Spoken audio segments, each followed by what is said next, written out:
বিসমিল্লাহির রহমানির রহিম। আলহামদুলিল্লাহ, আসসালামু আলাইকুম।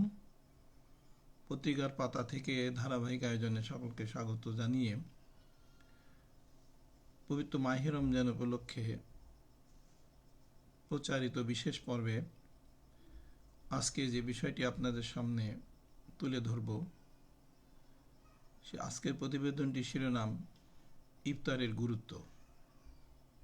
এটি লিখেছেন আব্দুর রশিদ।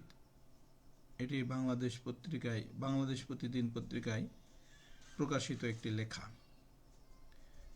ইসলামে সিয়াম সাধনা বা রোজা ফরজ ইবাদত, তবে এটি যাতে আত্মনিগ্রহ না হয়ে দাঁড়ায় সেজন্য রোজা শেষে ইফতারের নির্দেশনা দেয়া হয়েছে।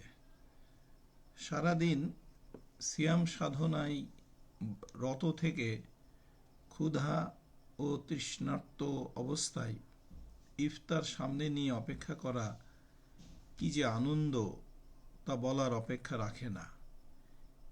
এ ব্যাপারে রাসূলুল্লাহ সাল্লাল্লাহু আলাইহি সাল্লাম ইরশাদ করেন, রোজাদারের জন্য দুটি বিশেষ আনন্দের সময় রয়েছে। এক, ইফতারের সময়। দুই, মহান আল্লাহর দিদার লাভের সময়।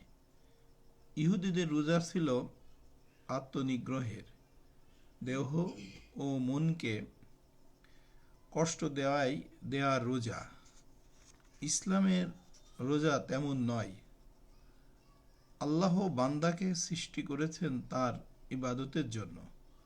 নামাজ, রোজা, হজ সবকিছুই ফরজ ইবাদত।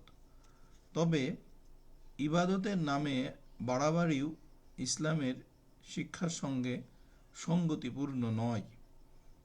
বান্দা ইবাদতের নামে আত্মনিগ্রহের আশ্রয় নেবে, তা মহান আল্লাহর কাম্য নয়। ইবাদতের নামে নিজের সাধ্যের চেয়ে বেশি কিছু করার ধারণাকেও উৎসাহিত করা হয়নি আল কোরআন ও হাদিসে। জীবনযাপন ও ইবাদত সব ক্ষেত্রে স্বাভাবিকতা বজায় রাখাই ইসলামের শিক্ষা। পথিক যেমন অবিরত পথ অতিক্রম করে, অনুকূল সময়ে সফর করে, অবশিষ্ট সময়ে নিজেও বিশ্রাম নেয় এবং নিজের বাহনকেও বিশ্রামের সুযোগ দেয়, দিনের পথের পথিকের অবস্থাও তেমন হওয়া উচিত। নিজেকে সামর্থ্যের অতিরিক্ত কঠোরতার মধ্যে নিক্ষেপ করা রাসূলুল্লাহ সাল্লাল্লাহু আলাইহি ওয়াসাল্লামের তরিকার প্রতি ভ্রুক্ষেপ না করে নফল ইবাদতে কড়াকড়ি করা ইত্যাদি কারণে দিনের মধ্যে বাড়াবাড়ির পথ উন্মুক্ত হয়ে যায়। হুযাইফা ইবনুল ইয়ামান রাদিয়াল্লাহু আনহু থেকে বর্ণিত, তিনি বলেন, রাসূলুল্লাহ সাল্লাল্লাহু আলাইহি ওয়াসাল্লাম বলেছেন, নিজের মর্যাদা হানি করা মুমিন ব্যক্তির জন্য শোভা পায় না। সাহাবীরা বললেন, মুমিন ব্যক্তি কেমন করে নিজের মর্যাদা হানি করতে পারে?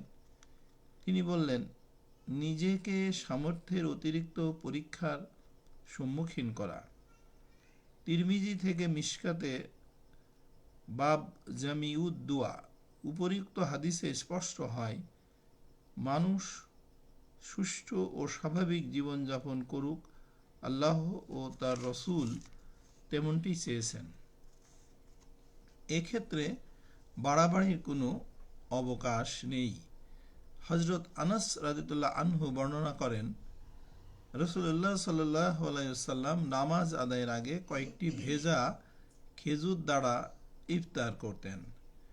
যদি ভেজা খেজুর না থাকতো তবে সাধারণ শুকনো খেজুরই গ্রহণ করতেন। যদি তাও না থাকতো তবে কয়েক ঢোক পানি হতো তার ইফতার। হযরত ইবনে ওমর রাদিয়াল্লাহু আনহু বলেন, রাসূলুল্লাহ সাল্লাল্লাহু আলাইহি সাল্লাম যখন ইফতার করতেন তখন বলতেন, আমার তৃষ্ণা নিবৃত্ত হয়েছে, আমার শিরা উপশিরা সিক্ত হয়েছে এবং আল্লাহর ইচ্ছায় আমার পুরস্কারও নির্ধারিত হয়েছে। ইফতারের সময় হওয়া মাত্র দ্রুত ইফতার গ্রহণ করা সুন্নত।